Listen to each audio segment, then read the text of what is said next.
ირანის რეჟიმი დაცემულია, მაგრამ ჯერ არ დამარცხებულა.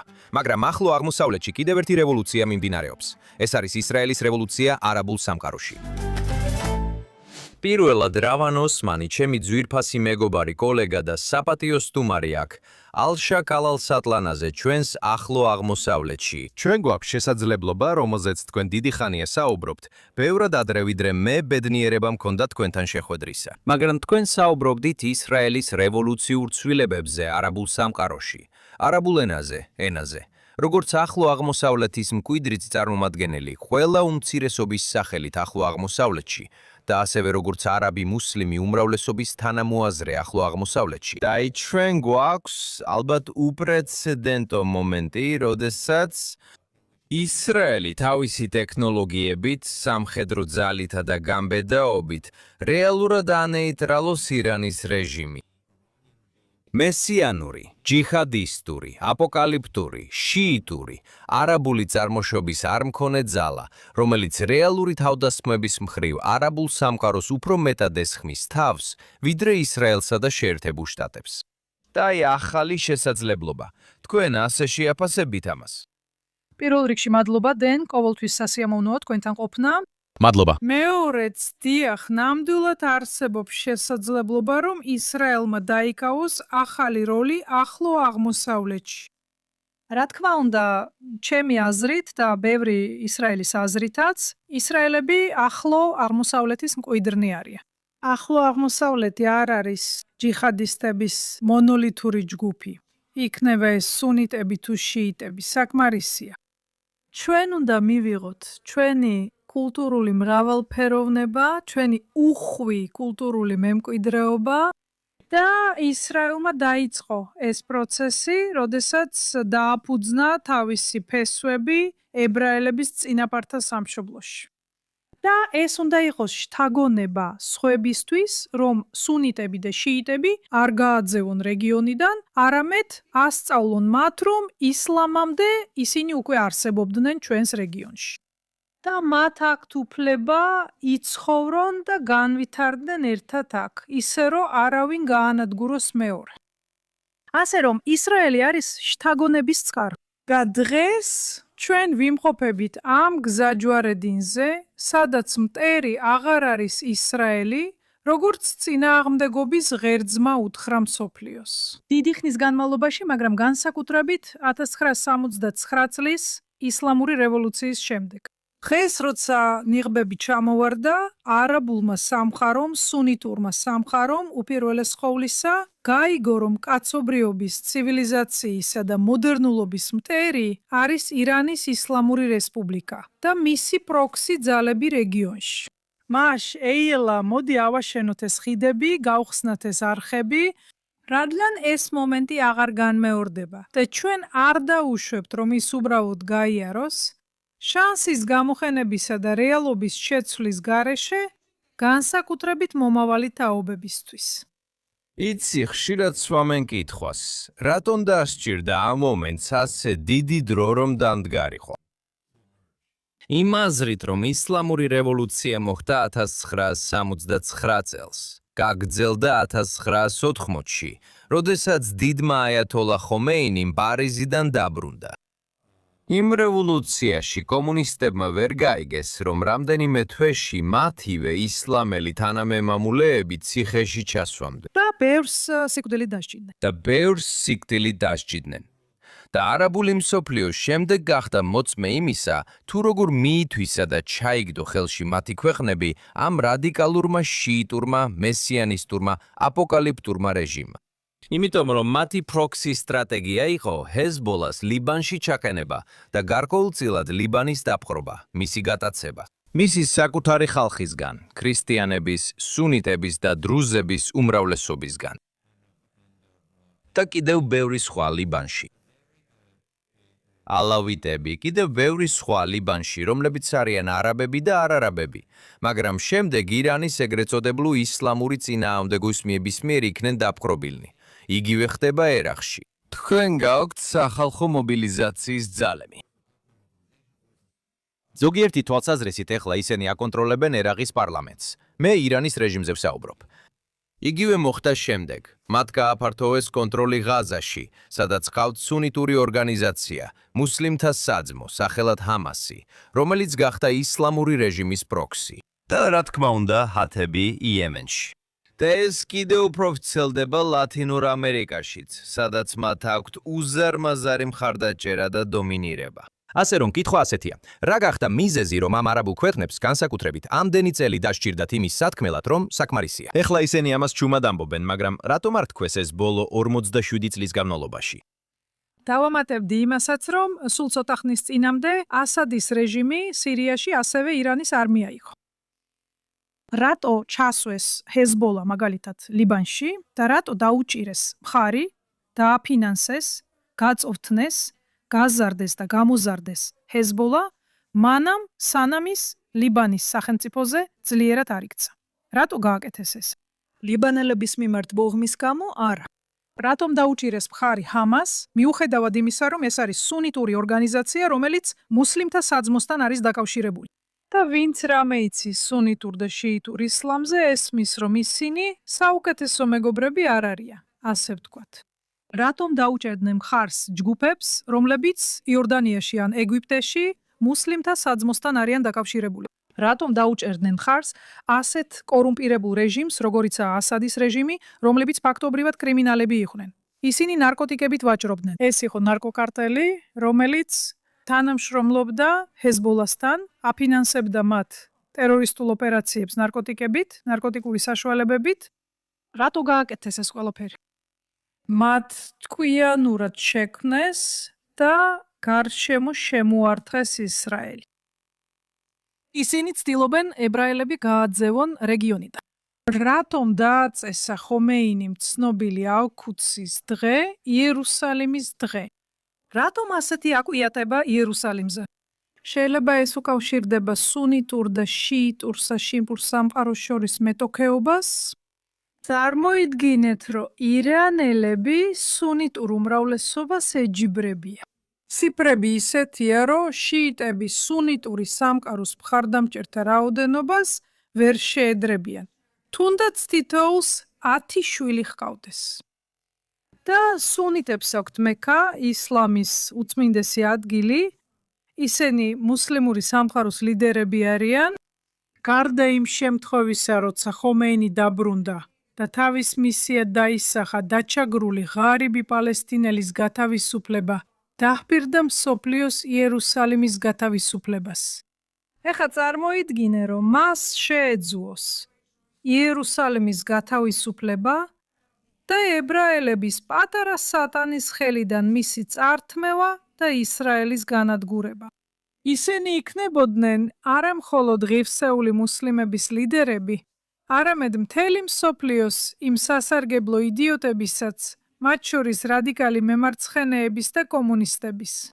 ირანის რეჟიმის მოკავშირეები შეიყვარებენ ირანის რესპუბლიკას, რომელმაც ბოლოს და ბოლოს გაათავისუფლა დაჩაგრულები. ან ხატი, სიმბოლო ჩაგვრის ამ სამყაროში, რომელიც უპირისპირდება და გამოწვევას უგზავნის ჩაგვრელებს, ანუ აშეთეშუს და ისრაელს. ამის გარდა რამეაზე დამაფიქრეთ, რაზეც ადრე არ მიფიქრია რავან ოსმან, რადგანაც გამივიძეთ გონებაში. Όλთვის ვეკითხები საკუთარ თავს, რა კავშირია შიიტურ ისლამსა და ალ-აქსას მეჩეთს შორის? რადგან მათ თეოლოგიაში, მათ ისლამის გაგებაში არაფერია ისეთი, რაც მათ ალ-აქსას მცველებად წარმოაჩენდა. მაგრამ თუ სტრატეგია, რომ 15%-იანი უმცირესობიდან ისლამში დომინანტურ ძალად გადაიქცე, რას ჯობს ამისთვის თუ არა მიტაცება და მითვისება? მემკვიდრეობა თუ გნებავთ, ან აქტივი თუ გნებავთ, სუნიტური ისლამის, რომელიც ისლამის 85% შეადგენს, ერთ-ერთი მათგანი ალ-აქსა. მას ისლამში მესამე ყველაზე წმინდა ადგილს უწოდებენ, მექასა და მედინის შემდეგ. შიიტებს აქვთ კარბალა ერაყში. მაგრამ აქ თქვენ რაც გააღვიძეთ ჩემს გონებაში, სადაც ირანის რეჟიმი ამბობს, მოიცადეთ ერთი წამით. თუ მე შევძლებ ალ-აქსას მეჩეთის მიტაცებას, რომელიც სუნიტებისთვის მნიშვნელოვანი სიმბოლოა, მაშინ შემეძლება ჩემი სტატუსის ამაღლება მუსლიმურ სამყაროში. მიუხედავად იმისა, რომ ალ-აქსას მეჩეთი არაფერ შუაშია ჩემთან, როგორც რადიკალ შიიტთან, ზუსტად ისე როგორც მექა და მედინა არაფერ შუაშია ჩემთან. მაგრამ ისინი ამბობენ, არა, ეს არის ახალი სტრატეგია, რომ მე შემიძლია გამოვჩდე და ცუდად გამოვაჩინოს სუნიტი უმრავლესობა. თუ პალესტინის საკითხს ჩემს ფრთქვეშავივებ, ზუსტად ისევე, როგორც ირანელებმა გააკეთეს. ზუსტად ის, რაც ხომეინიმ გააკეთა. ალ-ქუცდე. ეს ყველაფერი მისი სტრატეგიის ნაწილია. მან მიითვისა ეს საქმე, რათა მუსლიმური სამყაროს ლიდერი გამხდარიყო. როცა მათ აღწევთ როგორც მესიანისტებს, აპოკალიფტიკებს, შეიძლება გენოციდურებსაც კი, რატო აქვთ ასეთი აკვიატება? ისინი ასადის რეჟიმს არ გვანან. ისინი კრიმინალები არ არიან. ისინი არიან იდეოლოგები არიან, ჩვენ მათ ტერორისტებად ვხედავთ. რადგან ეს არის ის, რასაც ისინი აკეთებენ და რაშიც 1979 წლიდან არიან ჩართული. მაგრამ მათი თვალით, მათი პერსპექტივიდან ისინი ფიქრობენ, რომ კარგები არიან, რომლებიც კარგი საქმისთვის იბრძვიან ბოროტი ებრაელების წინააღმდეგ. ამიტომ მუსლიმური სამყაროს ლიდერობა ბუნებრივია და ბუნებრივად მათი როლია. ვიცი, ცოტა პარადოქსულად ჟღერს, მაგრამ ეს არის ჩემი გაგება, რომელიც არაბულ სამყაროში გაზრდისას ჩამომიხალიბდა. და ეს არის შესაბამისობაშია იმ ენასთან, რომელსაც ისინი იყენებენ. ისინი ამცირებენ ყველა არაბულ ქვეყანას, რომელიც ნორმალიზაციისთვის ღია. ისინი ძალიან გაბრაზებულები და იმედგაცრუებულები იყვნენ იმ არაბული ქვეყნებით, რომლებიც აბრაამის შეთანხმებებს შეუერთდნენ. და ისინი მათ მხოლოდ პალესტინის საკითხის გამო არ ამცირებდნენ. მაგრამ მათი გამოყენებული ენა არის ბრალდება იმის გამო, რომ თქვენ უარი თქვით თქვენს ერთ-ერთ ყველაზე წმინდა ადგილს. მაგრამ ისინი ირანელები ამას არასდროს გააკეთებდნენ, რადგან ისინი არიან კარგი მუსლიმები, რომლებმაც კაპიტალისტებთან გარიგებაში არ შესულა. ეს ძალიან საინტერესოა. იმიტომ რომ ბევრი რამ, რასაც ჩვენ არაბულ-ისრაელის კონფლიქტად მივიჩნევთ, სინამდვილეში ახლო აღმოსავლეთში არაბთა შორის ან არაბებსა და უმცირესობებს შორის შიდა კონფლიქტია. ამას სინამდვილეში ისრაელთან პირდაპირ კავშირი არ აქვს. მაგრამ ისრაელი არის ის ადვილად მისათდომი სამიზნე, რომის გარშემოც ახლო აღმოსავლეთში ბევრს შეუძლია უარყოფითად გაერთიანება, რათა ყურადღება გადაატანინოს რეალურ არაბულ ან მუსლიმურ შიდა კონფლიქტებს. დაძაბულობასა და ძალადობას. და ვფიქრობ, ეს არის ის, რაც ჩვენს მეგობრებს დასავლეთში უნდა ესმოდეთ. ახლო აღმოსავლეთი ბევრად უფრო რთულია, ვიდრე ერთი შეხედვით ჩანს. ეხლა როცა გადავდივართ იმაზე, რაც თქვენ წარმოადგენთ როგორც ნამდვილი შესაძლებლობა ებრაელი ხალხისთვის და ისრაელისთვის, რომ თავი წარმოაჩინოს და დამკვიდრდეს როგორც ნამდვილი ადგილობრივი წევრი ახლო აღმოსავლეთში. ახლო აღმოსავლეთის მშობლიურ ენაზე, რომელიც ძირითადად არაბულია, ეს გვაძლევს ახალ შესაძლებლობას. ამიხსენით, როგორ შეიძლება ეს იმუშაოს ისე, როგორც აქამდე კარგად არ უმუშავია. ნებართეთ, მაგალითი მოგიტანოთ. 7 ოქტომბრის შემდეგ ხალედ მაშალი ინტერვიუში იყო საუდის არხზე, რომელიც არაბულ სამყაროში ერთ-ერთი ყველაზე დიდია. და ინტერვიუერმა მართლაც ძალიან დააწვა მას. ის ერთ-ერთი საუკეთესოა და მან უთხრა მას, ბატონო მაშალ, თქვენ არ გაესაუბრეთ ღაზელებს, სანამ მათზე ასეთ დამანგრეველ ომს დაატეხდით თავს. და როცა კუთხიდან გამოსვლას ცდილობდა, თქვა, ჩვენ უნდა გაგვეკეთებინა ის, რაც 7 ოქტომბერს გავაკეთეთ. თქვენ ვერ გაიგებთ. ეს თალმუდური შეთქმულებაა ალაქსას წინააღმდეგ. ისინი აპირებდნენ ალაქსას განადგურებას. ეხლა ჩვენ ვიცით ეს ძველი ჭორი, რომელიც იერუსალიმის დიდმა მუფტიმ გაავრცელა, ვიღაცამ, ვინც შეიძლება ხომეინიზე უფრო ბოროტიც კი იყოს. მაგრამ რაზე საუბრობდა ხალედ მაშალი? რატო წამოაყენა ეს მაშინ? ამას მნიშვნელობა არ აქვს. მან იცის, რომ ეს ეფექტური იყო 20-იან წლებში და იერუსალიმის დიდი მუფტი შეძლო ისტორიული მასების მობილიზება ებრაელებზე თავდასასხმელად. და ამან სხვა მრავალთან ერთად გამოიწვია ჰებრონის ხოცვა ჟლეტა 1929 წელს. როცა ხალედ მაშალი ამბობს, რომ ეს თალმუდური შეთქმულებაა და ამას უპრობლემოდ ამბობს, მე როგორც არაბი შემცვა იმის გამო, თუ რამდენად ცოტა ვიცით იუდაიზმის შესახებ. ინტელექტუალურმა განათლებულმა ჟურნალისტმა არ შეაჩერა და არ კითხა. როგორ შეიძლება თალმუდში იყოს შეთქმულება ალაქსას წინააღმდეგ, თუ თალმუდი ბევრად ადრე დაიწერა, ვიდრე ალაქსა საერთოდ იარსებებდა. ამ მაგალითს იმიტომ ვამბობ, რომ გაჩვენოთ, რამდენად ცოტა იცის არაბულმა სამყარომ იუდაიზმის შესახებ, რამდენად ცოტა იცის არაბულმა სამყარომ ისრაელის შესახებ და მაინც ისინი ფიქრობენ, რომ ყველაფერი იციან, მათ შორის თალმუდიც. ისინი ფიქრობენ, რომ ეს არის ის საიდუმლო წიგნი, რომელიც სავსეა შეთქმულებებით. და რადგან დასავლეთში რამდენიმე სულელი არჩევს, გამოკვეთს და უცნაურად განმარტავს რაღაცას თალმუდიდან, მაშინ ეს აუცილებლად უნდა იყოს ის წიგნი, შეთქმულებებით სავსე, რომელსაც ებრაელები ჩვენს წინააღმდეგ იყენებენ. ისინი ვერ ხვდებიან, რომ თალმუდი შედგება მრავალი წიგნისა და კომენტარისგან. ეს არ არის ისეთი რამ, რასაც შეგიძლია გაიგო. სერიოზულ რაბინს სწავლულსაც კი შეიძლება თალმუდი არ ესმოდეს. მიუხედავად ამისა, არაბები, მუსლიმები, ადამიანები, რომლებსაც ებრაელთან არასდროს უსაუბრიათ, ამტკიცებენ, რომ ყველაფერი იციან ისრაელზე. ასეთი ლიდერების გამო, როგორიცაა ხალედ მაშალი, ხომეინი, ხამენეი, ხასან ნასრალახი, რომლებიც თუ თვეში ერთ-ორ სტატიას წაიკითხავენ ჰარეცში დაწერილს ან ჰაითში გამოქვეყნებულს, გონიათ, რომ საკმარისად იციან ისრაელზე. დროა მიკროფონი ისევ ჩვენ ავიღოთ. დროა ისრაელის ხალხმა თავად მოყვეს თავისი ისტორია. იცით, ბევრი წლის წინ ჩემი მენტორებიდან ერთ-ერთი იყო ჩემი პირველი ისრაელი მეგობარი, იოსი კლაინტი ხალედი, რომელიც ძალიან მიყვარს და დიდ პატივს ვცემ. და ჩვენ შევხვდით, იმიტომ რომ მან დაწერა ეს წიგნი, წერილები ჩემს პალესტინელ მეზობელს. და რაც იოსიმ შესთავაზა პალესტინელებს, იყო ის, რომ მათ მოესმინათ მისი ისტორია. მომეცი უფლება, ჩემი ისტორია თავად მოვხვე, თუ გინდა რომ შენსას მოგისმინა. ეხლა ჩვენ ამას გავაფართოებთ და მივცდობით არაბულ სამყაროს, არა აუცილებლად იმისთვის, რომ მათთან დიალოგი გქონდეს, არამედ იმისთვის, რომ ჩვენი ისტორია მივაწოდოთ. ანტინორმალიზაციის კანონები და პოლიტიკა, რომლებიც უკვე 1950-იანი წლებიდან ამოქმედდა. არაბებსა და ისრაელელებს შორის ადამიანურ კონტაქტს უშლიდა ხელს, თუნდაც უცხოეთში. და ვფიქრობ, მიზანი იყო ებრაელის, ისრაელელის დეხუმანიზაცია და იმის მიღწევა, რომ არაბულ და მუსლიმურ სამყაროში გავრცელებული აბსურდული ისტორიები დაუსჯელად გავრცელებულიყო. საიდან მოდიან ისინი?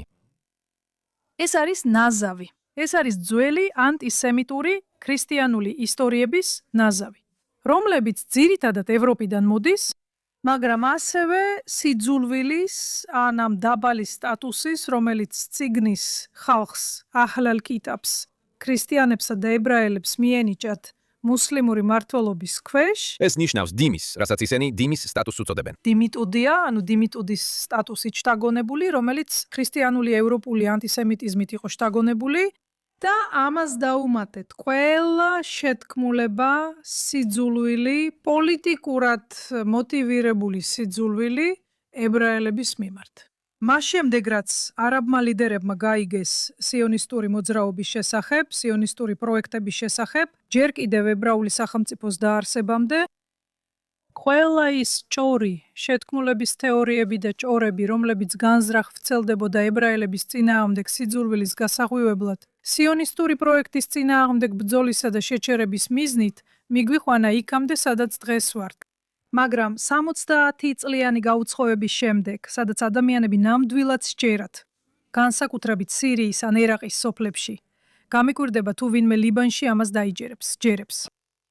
მაგრამ ეს შეუძლებელი არ არის. მაგრამ საკმაოდ დარწმუნებული ვარ, ეგვიპტისა და ლიბიის დიდ ნაწილში ხალხს ნამდვილად გონია, რომ ებრაელებს რქები და კუდი აქვთ. საკმარისია ეს სისულელე. ჩვენ 2026 წელს ვართ. და ამ სიძულვილს, სადაც აკეზებას 10,000-ობით ადამიანის სიცოცხლე შეეწირა. უკვე საკმარისია.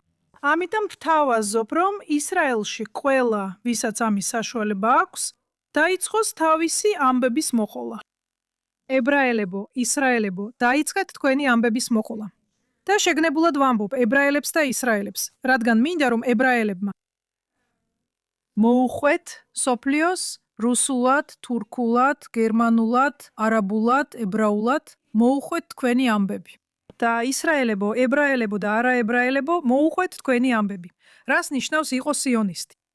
ესპანეთში, კანადაში, ავსტრალიაში ხალხი ფიქრობს, რომ ჩვენ დემონები ვართ. მე თავს ამაქსიონისტად მივიჩნე. მსოფლიოს ვუყვები რას ნიშნავს ეს ჩემთვის. რამდენ ადამიანს მივწდები? მილიონს.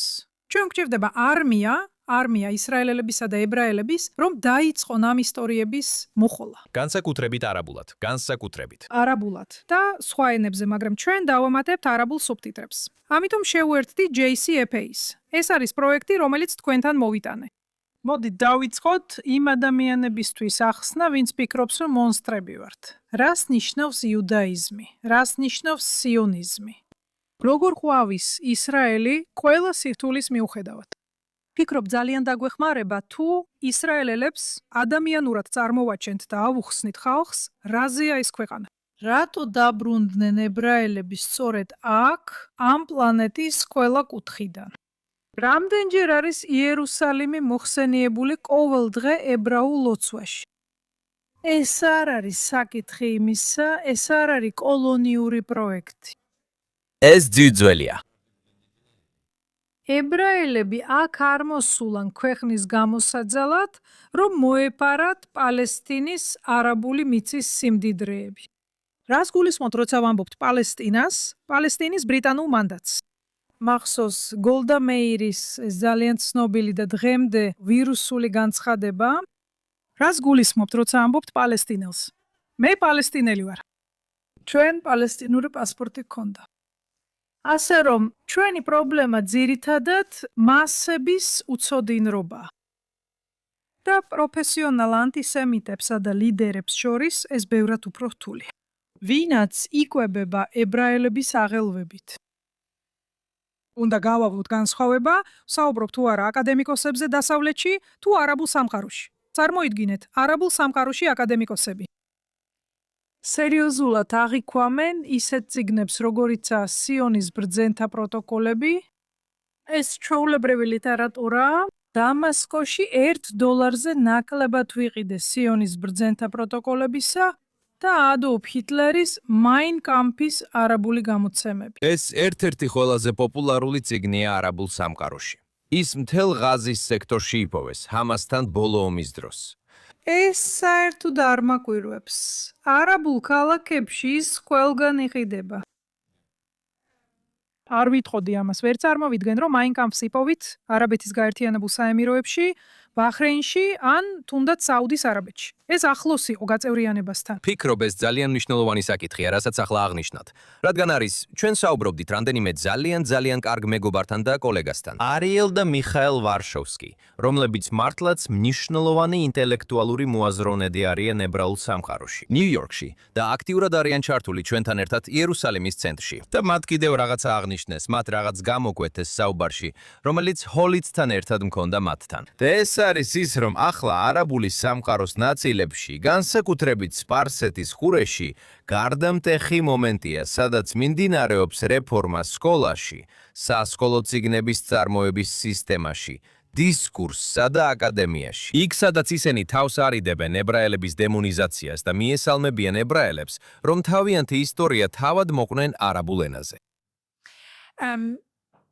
ეს მხოლოდ არა. ცდა რომ შეწყდეს ებრაელის დემონიზაცია. მე ვფიქრობ, რომ განსაკუთრებით არაბთა გაერთიანებულმა საამიროებმა მიაღწიეს წარმატებას, რადგან მათ თავად ტოლერანტობა, ტოლერანტობის იდეა, სხვისი მიღება, ვინც არ უნდა იყოს ეს სხვა, გაავრცელეს. და ეს მიდგომა არ არსებობს არაბულ სამყაროში. იმ არაბულ ქვეყნებში, რომლებიც შორს არიან აბრაამის შეთანხმებებში გაწევრიანებისგან. ამ ქვეყნებში ჩვენ ის, რასაც უნდა ვებრძოლოთ, ანტისემიტიზმი არ არის. ეს არის შეუწყნარებლობა და სიძულვილი განსხვავებულის მიმართ. აი მაგალითად ეგვიპტე. მიუხედავად იმისა, რომ მათ ისრაელთან მშვიდობა აქვთ, ეს ცივი მშვიდობა. ნახეთ, როგორ ექცევიან კოპტებს დღემდე. ეს ძალიან გადაუდებელი საკითხია, რადგან ესენი თქვენი თანამოქალაქეები არიან, რომლებიც ყოველდღიურად იდევნებიან და ძალადობის მსხვერპლი ხდებიან. ასე რომ თუ ისინი ამ საკითხებს მოაგვარებენ, ვფიქრობ ისინი უკვე ბევრად უფრო მიუახლოვდებიან ებრაელის მიღებასაც. რადგან ესენი არიან ებრაელები, იეზიდები, ქურთები, ალავიტები, ისმაილიტები და კიდევ ბევრი სხვა. ებრაელები, ასევე დრუზები. მაგრამ რა თქმა უნდა, დრუზები, ბაჰაიები, ჩვენ გვაქვს მდიდარი კულტურული მემკვიდრეობა. არა მხოლოდ რელიგიური, არამედ ეთნიკური თვალსაზრისითაც. ასე რომ პრობლემა მწვავეა, გადაუდებელია, მათ უნდა გადაჭრანეს. თუ ისინი ამას ყველა იმ ადამიანისთვის გააკეთებენ, ყველა დანარჩენისთვის, მაშინ ებრაელის მიღებაც ბევრად უფრო მარტივი იქნება. მაგრამ დაუბრუნდეთ ებრაელს, რადგან ახლა იერუსალიმში ვსხედვართ. და პრობლემა ის სიძულვილის გაღვივება ისრაელის წინააღმდეგ დამანგრეველ ომამდე მივიდა და მე დარწმუნებული ვიყავი 7 ოქტომბერს, როცა ვუყურე იმას, რაც ჰამასმა ჩაწერა და გაავრცელა, რომ ეს ომი გაფართოვდებოდა. აუცილებლად. ეს იყო განკუთვნილი როგორც საბოლოო ომი ისრაელის წინააღმდეგ, მაგრამ მოულოდნელი შემოbrunებაა ის, რომ ეს არის საბოლოო ომი ოროტების ღერძის, წინააღმდეგობის ღერძის წინააღმდეგ, რომელიც ეწინააღმდეგება ისრაელის არსებობას, მაგრამ ასევე თანამედროვეობასაც. რადგან ჩვენ ვდგავართ დამანგრეველი ომის წინაშე, აუცილებელია რომ ვიპოვოთ გამოსავალი ანტისემიტიზმისა და ანტიციონიზმისთვის არაბულ სამყაროში. როგორ გავაკეთოთ ეს? ჩემი გამოსავალია რომ ვესაუბრო მათ. მოიყევი შენი ისტორია, გაიბრუნა მიკროფონი და უთხარი მათ, რომ მე ვიღებ თქვენს ნარატივს. ვაღიარებ, რომ პალესტინელები, რომლებიც დაიბადნენ რამალაში, არა ურჩევიათ იქ დაბადება. და ეს მათი ბრალი არ არის 15 წლის ბავშვის. მათი ბრალი არ არის, რომ ესეთ პოლიტიკურ დილემაში აღმოჩნდნენ. ვიგებ. მაგრამ თუ გინდათ, რომ თანაგრძნობა გამოვხატო, ნება მომეცით, ჩემი ისტორიაც მოგიყვეთ. როგორც ებრაელი, შემიძლია გითხრათ, რომ 850,000 ებრაელი ამ არაბულ სამყაროდან იძულებით გადაასახლეს. შეხედეთ ჩვენ სასაფლაოებს. შეხედეთ იმ კულტურულ მემკვიდრეობას, რომელიც უკან დავტოვეთ. გითხრეთ თქვენს ბებია ბაბუას, მათ ებრაელ მეგობრებზე. იყვნენ ისინი კარგი ადამიანები? გითხრეთ მათ ებრაელ ხორცის გამყიდველზე, ებრაელ იურისტზე, ექიმზე. ისინი გეტყვიან, რომ ისინი კარგი ადამიანები იყვნენ. მაშ, რატომ აღიქვამთ დღეს ჩვენ დემონებად? ამ კონკრეტულ ისტორიას ვერ მოვხვები, რადგან ის ჩემი არ არის. მინდა რომ შენ, ერაყელი, იემენელი, ლიბიელი, ეგვიპტელი, სირიელი, ებრაელო, შენ მოყვე ეს ისტორიები. რუსი ებრაელო, შენ მოხევი შენი ისტორია. პოლონელი ებრაელო, უთხარი მათ არა. ჩვენ არ წარმოვიშვით პოლონეთიდან, რუსეთიდან, ესპანეთიდან. უთხარი მათ, რატო გამოგაგდეს იქიდან? რატო იყავი ერახში? უთხარი მათ თალმუდზე, თალმუდ იერუშალმიზე და თალმუდ ბავლიზე. რატომ არსებობს ბაბილონური თალმუდი? მოყევი ის ისტორიები? რადგან თუნდაც კიდევ 30 წელი ვიცხოვრო, ეს არ არის საკმარისი. არ მაქვს საკმარისი დრო, რომ მოვყვე ეს ისტორიები. ჩვენ გვჭირდება არმია. და მე გიწევთ, გამოიყენოთ ტექნოლოგია, გამოიყენოთ სოციალური მედია და ის ძალა, რომელსაც ის გაძლევთ, რადგან ის საზურებს ცდება. მოიყევით თქვენი საკუთარი ისტორიები და ჩვენ შევცვლით ამ ახლო აღმოსავლეთის მომავალს, იმის ნაცვლად, რომ მხოლოდ ომებითა და უბედურებით ვიყოთ ცნობილი და პოპულარული დასავლეთში. და ბოლოს როგორც ჩანს, ჩვენი დღევანდელი საუბრის მიხედვით, მართლაც საჭიროა, რომ ისრაელმა დაიწყოს საკუთარ მასშტაბზე მეტადმოქმედება, იმ გაგებით მიიღოს ნულოვანი ტოლერანტობის სტრატეგია იმ ტიპის პროპაგანდისა და წაქეზების და დელეგიტიმაციის მიმართ, რომელსაც წარსულში პოლიტიკის სახით ეგუებოდა. და მართლაც დაიკავოს ლიდერის როლი ახლო აღმოსავლეთში, არა მხოლოდ მეორე ხარისხოვანი როლი ახლო აღმოსავლეთში. მე ვფიქრობ დღეს, განსაკუთრებით მას შემდეგ, რაც ირანმა თავის არაბ მეზობლებს შეუტია, ჩვენ გვაქვს შესაძლებლობა, სადაც ისრაელი შეძლებს ესაუბროს კატარელებს, დაპატიჟოს ისინი, გადახედონ ბევრ მათ პოზიციას, დაპატიჟოს ისინი, რომ ცოტა შეამცირონ ტონი ალ-ჯაზირასთან დაკავშირებით. მისი წამქეზებელი როლი დამანგრეველი იყო მას შემდეგ, რაც ბავშვი ვიყავი. ვუხურებ ალ-ჯაზირას და მჯერა ყველაზე აბსურდული ამბების. მაგალითად დაიწყეთ ამით, ესაუბრეთ კატარელებს და დააკისრეთ მათ პასუხისმგებლობა. როდესაც ადამიანი, რომელიც ცხოვრობს აღმოსავლეთ იერუსალიმში, ისრაელში, ესაუბრება ალ-ჯაზირას და ამტკიცებს ამას, მხოლოდ მუსლიმებს და ქრისტიანებს არ ჰქონდათ წვდომა თავიანთ წმინდა ადგილებზე ძველ ქალაქში. მუსლიმებს არ ჰქონდათ უფლება ელოცათ ალაქსაში რამადანის დროს, ხოლო ქრისტიანებს არ მისცეს წვდომა წმინდა საფლავთან. მინდა რომ ისრაელი უფრო ინიციატივიანი იყოს. მათ პოსტი გამოაქვეყნეს X-ზე. სამინისტროებმა განაცხადეს, რომ უსაფრთხოების მიზეზების გამო არავის ექნება წვდომა ძველი ქალაქის წმინდა ადგილებზე. მათ შორის ებრაელებიც, რომლებსაც არ აქვთ უფლება ქოთალთან ან დასავლეთის კედელთან სასალოცავად წავიდნენ. მინდა რომ ისრაელმა გააკეთოს. უფრო ხმამაღალი განცხადებები, რომ ეს ტყუილები გააბათიოს. და თუ ვინმე ცხოვრობს აღმოსავლეთ იერუსალიმში და ტყუის და ალ-ჯაზირასთან საუბრობს, ამას უნდა მოხვდეს შედეგები, რადგან ეს აშკარა ტყუილებია, რა? და ისინი იწვევს საქეზებას, პროტესტებს, დაპატიმრებებს და შემდეგ, როგორც ყოველთვის, ხვდებით ძალადობის მანკიერ წრეში. ასე რომ, დიახ, გეთანხმებით. მინდა რომ ისრაელმა ნულოვანი ტოლერანტობის პოლიტიკა გაატაროს ასევე ტყუილების მიმართ. განსაკუთრებით მაშინ, როცა ეს ტყუილები მოდის აქ იერუსალიმში და თელ-ავივში, იმ ადამიანებისგან, რომლებიც გმირებად და ვარსკვლავებად ითვლებიან არხებზე, როგორიცაა ალ-ჯაზირა, მაგრამ არა მხოლოდ იქ.